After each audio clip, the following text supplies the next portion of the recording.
So welcome students. Today's our topic is about uses of models. Sorry for my bad voice, but I hope you can adjust. Uses of models. First thing, what is models? Models होते क्या? Models are the helping verbs. ये हमने पढ़ा है. अब helping verb में भी वैसे मॉडल वर्ब जो स्पीकर के मूड को, इंटेंशन को क्लियर करता है कि what does you want to say. क्या वो सच में अपनी एबिलिटी दिखा रहा है, किसी पॉसिबिलिटी की बात कर रहा है, रिक्वेस्ट की बात कर रहा है या परमिशन की बात कर रहा है. इन सारी चीज़ों को दिखाने के लिए ही हम मॉडल वर्ब का यूज़ पढ़ेंगे. एक चीज़ जो हम सब लोगों ने शुरू में पढ़ रखा था कि we always use V1 after modals. अब हमारा पहला चीज़ एबिलिटी और कैपेबिलिटी. क्या होगा अगर स्पीकर जो है वो एबिलिटी या कैपेबिलिटी दिखाना चाहता हो, जैसा कि यहाँ पे लिखा है. आप देख सकते हैं कि एबिलिटी हम दो तरीके से दिखा सकते हैं. एक प्रेजेंटेबिलिटी, दूसरा पास्ट एबिलिटी. प्रेजेंटेबिलिटी क्या है? अगर कोई आदमी प्रेजेंट में कोई काम करने के लिए बंद है तो उसके लिए हम कौन सा मॉडल का यूज करें? कैन. जैसे आई कैन स्पीक इंग्लिश. आप बता रहे हैं कि प्रेजेंटली आप एबल है, कैपेबल है इंग्लिश बोलने की, आप बोल सकते हैं, आप कॉन्फिडेंट हैं. सेकेंड पास्ट एबिलिटी, कोई ऐसा एबिलिटी जो पहले थी अब नहीं. For example I could do it in my village. कोई ऐसा टास्क है जो आपको मिला करने के लिए, अब आप उसको नहीं कर पा रहे हैं, पहले कर पाते थे. इसके लिए आप मॉडल वर्ब यूज करेंगे कुड. जैसे कह रहे I could do it in my childhood. आप बचपन में कोई काम कर सकते थे, जैसे छोटी वाली साइकिल चला सकते थे. बहुत सारे ऐसे काम थे जो आप बड़े होने के बाद नहीं कर सकते थे. फिर हमारा एबिलिटी और कैपेबिलिटी क्लियर है.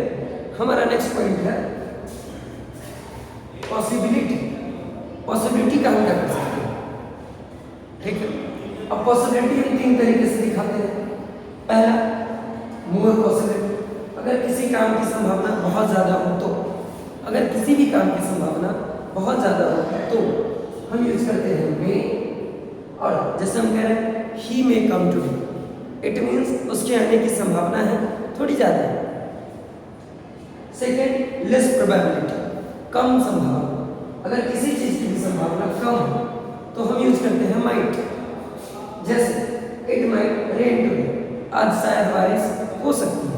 अब आप देख सकते हैं इन दोनों में कोई डिफरेंस नहीं है. किसी भी मॉडल वर्ब में कोई डिफरेंस नहीं है, सेम स्ट्रक्चर फॉलो होता है. बट एक मॉडल वर्ब चेंज, स्पीकर का इंटेंशन चेंज, मूड चेंज, आपके ऊपर आप उसको कैसे इंटरप्रेट करते हैं, समझते हैं, आपको समझना होगा. थर्ड थ्योरेटिकल या कंडीशनल पॉसिबिलिटी. अब आप लोगों में से बहुत सारे लोग लेस पॉसिबिलिटी, मोर पॉसिबिलिटी पढ़ चुके हैं. बट ये थ्योरेटिकल पॉसिबिलिटी क्या है?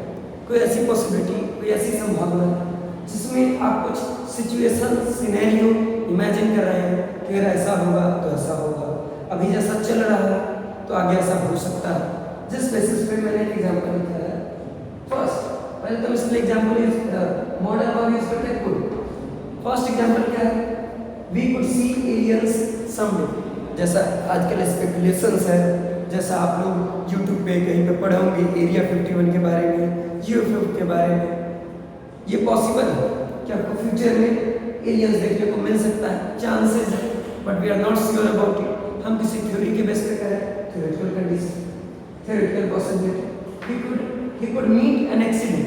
मान लीजिए कोई आपके बगल से बहुत तेजी से बाइक निकाले, आप कह रहे हैं कि अगर सामने कोई आए, पक्का वो गिरेगा, एक्सीडेंट हो, तो आप वहाँ पे कह रहे हैं he could meet an accident. एक कंडीशन लगा रहे हैं कि सामने कोई आएगा तभी. अब अगर हमारा ये दोनों क्लियर हो चुका है तो हम मूव करते हैं हमारे third point, that is suggestion, advice, command और instruction. Sorry spelling mistake, instruction. अभी दो तीन तरीके की चीजें हो सकती है जब आपको कोई आदमी गाइड कर रहा हो, कोई आदमी कुछ बता रहा है. जैसे फर्स्ट नेग्लिजिबल, कोई ऐसी बात है जिसको आप इग्नोर कर भी सकते हैं तो भी बहुत ज़्यादा कुछ बिगड़ने को नहीं है, कोई इम्पैक्ट बहुत ज़्यादा नहीं है. उसके लिए हम यूज करते हैं शुड. जैसे you should study in our study. आप सभी लोग क्लास 10 में, आप लोगों को कहा जाता होगा कि आप 10 घंटे पढ़िए, इतने पढ़िए, कोई ज़रूरी नहीं है। आप 9 घंटे भी पढ़ेंगे, बहुत ज़्यादा कुछ इम्पैक्ट नहीं आएगा। और लोगों का काम है कहना, लोग आएंगे कहेंगे, आपके ऊपर है मानना या नहीं मानना। और ऐसी बातों के लिए हम शुड का यूज़ करते हैं। फिर आता है नॉन नेग्लिजिबल, ऐसी बातें जिसको आप नेग्लेक्ट नहीं कर सकते, इग्नोर नहीं कर सकते, उसके लिए आप यूज करते हैं मस्ट। जैसे कहा जा रहा है you must write with a blue और ब्लैक बॉल पेन। अब जैसे आप एग्जाम में बैठे, आपको कहा जा रहा है कि ब्लू या ब्लैक बॉल पेन से ही लिखना है। अब आप अगर उस समय रेड पेन से लिख दे रहे हैं, ग्रीन पेन से लिख दे रहे हैं, मार्क्स किसका जाएगा? आपका। कुछ ना कुछ इसका कॉन्सिक्वेंस हो। अगर आपको टीचर्स कहें that you must complete your homework by tomorrow, कल तक आपको अपना काम कर देना है, नहीं तो आप पनिश होगे, आपको मार्क्स नहीं मिलेगा। कुछ भी ऐसी क्राइटेरिया लगती है, या कोई आपका सीनियर कमांड दे रहा है, उन सारी बातों के लिए आप मस्ट यूज करते हैं। अब एक और चीज़ है जो मैंने नोट में लिखी है कि मस्ट को हम हैव टू से रिप्लेस कर सकते हैं। क्यों? जरूरत क्या है? क्योंकि मस्ट का पास्ट फॉर्म नहीं होता है। और अगर आप लोग सही से नरेशन पढ़े होंगे तो आपको याद होगा कि जब हम मस्ट को चेंज करते हैं टेंस टेंस के कार्य, तो मस्ट हैड टू में चेंज होता है। कैसे? क्योंकि मस्ट के बदले है हैड टू, और हैड टू का पास्ट फॉर्म हैड टू। फिर हमारा बच गया तीसरा सदस्य, मोरल ऑब्लिगेशन। कोई ऐसा बात जो हमको सलाह दे कोई व्यक्ति, और वो हमारा नैतिक कर्तव्य बनता है, हमारा उत्तरदायित्व है वो काम करना, उसके लिए यूज करते हैं ऑट टू। जैसे we ought to obey our parents, हमें अपने माता पिता की आज्ञा माननी चाहिए। अब ये हमारी नैतिकता की बात है, हमारे संस्कार को दिखाता है। हम कह रहे हैं as a responsible citizen we ought to follow traffic rules, हमें ट्रैफिक रूल का पालन करना चाहिए, ये हमारा कर्तव्य है, हम उसके लिए ऑट टू का यूज करें। बट इसके लिए भी एक पॉइंट याद कीजिए कि अगर कभी भी ऐसी नैतिक बातें की गई हो, मोरल बातें की गई हो, लेकिन वहाँ आपके ऑप्शन में ऑट टू नहीं है और शुड है, तो शुड करेक्ट आंसर हो जाएगा। अब आई होप ये इधर का पार्ट 3 चीजें टॉपिक आपको क्लियर है। अगर है तो आगे बढ़ते। अगर हमारा 4th टॉपिक रिक्वेस्ट या परमिशन। अब हम रिक्वेस्ट परमिशन भी 2-3 तरीके से करते हैं। First informal that is also considered rude, जिसको हम रूड भी मानते हैं। अभी हम किसके साथ करते हैं? ये हम किसके साथ यूज करते हैं? जिसके साथ हम इनफॉर्मली कैजुअली बात कर सकते हैं, दोस्त, भाई बहन, माता पिता, उनके साथ। और इसके लिए हम कैन का यूज कर सकते हैं। For example, can I take your bottle, आप अपने किसी दोस्त को बोल रहे हो can I take your bottle, वो देगा नहीं देगा आप छीन लेंगे, बट एक काइंड ऑफ आप फॉर्मेलिटी कर रहे हैं, तो वो कैन हो गया, ठीक है, इनफॉर्मल परमिशन। लेकिन इसका यूज आप किसी ऑफिशियल जगह पे, किसी अपने सीनियर से, टीचर्स के साथ, किसी इंस्टीट्यूट में, किसी गवर्नमेंट ऑफिसर्स के साथ नहीं करेंगे। उनके साथ कौन सा यूज करेंगे?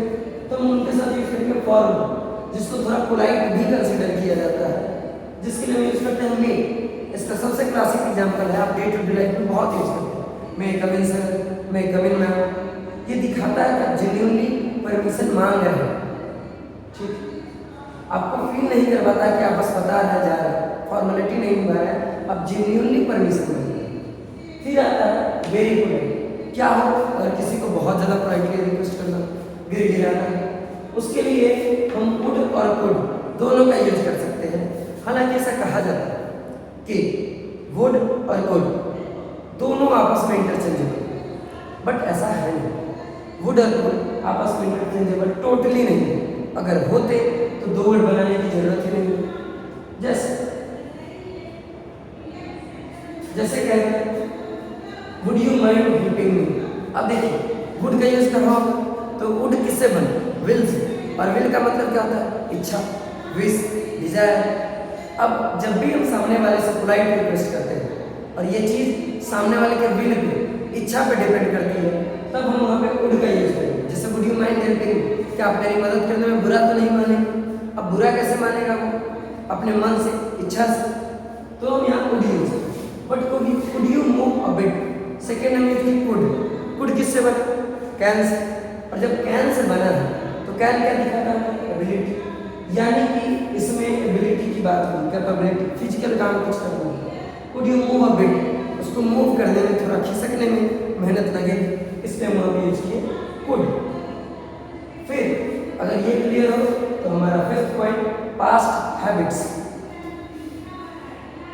पास्ट में जितने भी आपकी हैबिट हो अक्सर हम उसके लिए डिड यूज करते हैं, लेकिन अगर कोई ऐसी हैबिट जिसके लिए आप श्योर हो कि वो हैबिट पहले थी अब नहीं, डिसकंटिन्यूड हो, छूट गई, उसके लिए आप यूज करते हैं यूज्ड टू। जैसे ही यूज्ड टू गैम्बल, मान लीजिए कोई व्यक्ति है जो पहले जुएरी था, जुआ खेलता था, तो उसके लिए हम कहेंगे ही यूज्ड टू गैम्बल। फिर हम आते हैं दूसरा टाइप कि आप श्योर ही नहीं, बचपन में ऐसा होता था, पहले ऐसा होता था, आप श्योर नहीं है कि डिसकंटिन्यूड है या नहीं, उसके लिए आप यूज करेंगे वुड।